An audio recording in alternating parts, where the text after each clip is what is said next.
एक अत्यंत सामान्य परिवार में पैदा होने के बाद उनके मन में गरीबों के लिए काम करने की, जीवन स्तर को बदलाव लाने की भावना बचपन से ही दृढ़ रही है।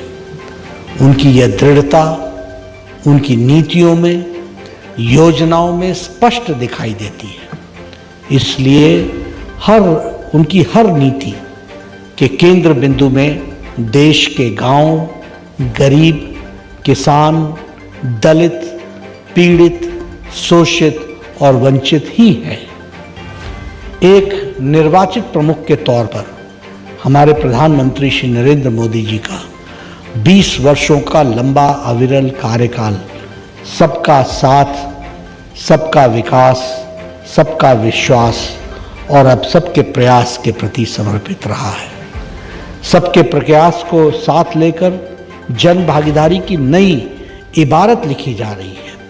उन्होंने बहुत से ऐसे कार्य किए जिसके बारे में किसी ने भी कभी सोचा भी नहीं था कि ये कभी पूरा भी हो सकता है। धारा 370 का धाराशाही होना, ट्रिपल तलाक पर बैन लगना, अयोध्या में भगवान श्री राम का भव्य मंदिर का मार्ग प्रशस्त होना, आतंकवाद पर सर्जिकल और एयर स्ट्राइक होना, 1 रैंक 1 पेंशन लागू करना और देश के 50 करोड़ लोगों को आयुष्मान भारत का लाभ देना, हर गांव में, हर घर में बिजली पहुंचाना, मुफ्त में गैस कनेक्शन उपलब्ध कराना, देश के 10 करोड़ से अधिक किसानों को 6-6 हज़ार रुपये वार्षिक सहायता उपलब्ध कराना, देश के 80 करोड़ लोगों को कोविड संक्रमण में उसके बाद मुफ्त अनाज उपलब्ध कराना, स्वामीनाथन कमेटी की सिफारिशों को लागू करना,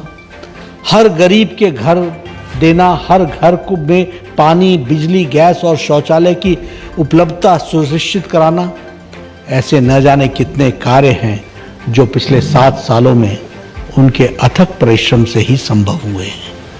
दृढ़ इच्छा शक्ति, जन सेवा की भावना और कारगर रणनीति के जरिए उन्होंने इस लक्ष्य को प्राप्त कर यह बात सिद्ध कर दिया है कि जहां चाह है वहां राह निकल ही आती है। हम सब लोग जानते हैं, उनके साथ मुझे काम करने का सौभाग्य प्राप्त हुआ है, अवसर मिला है।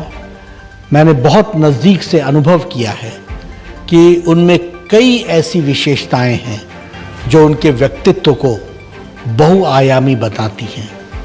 कठोर परिश्रम करना, स्पष्ट दृष्टि रखना और जनता की भलाई के लिए समर्पित रहना उनका स्वभाव है।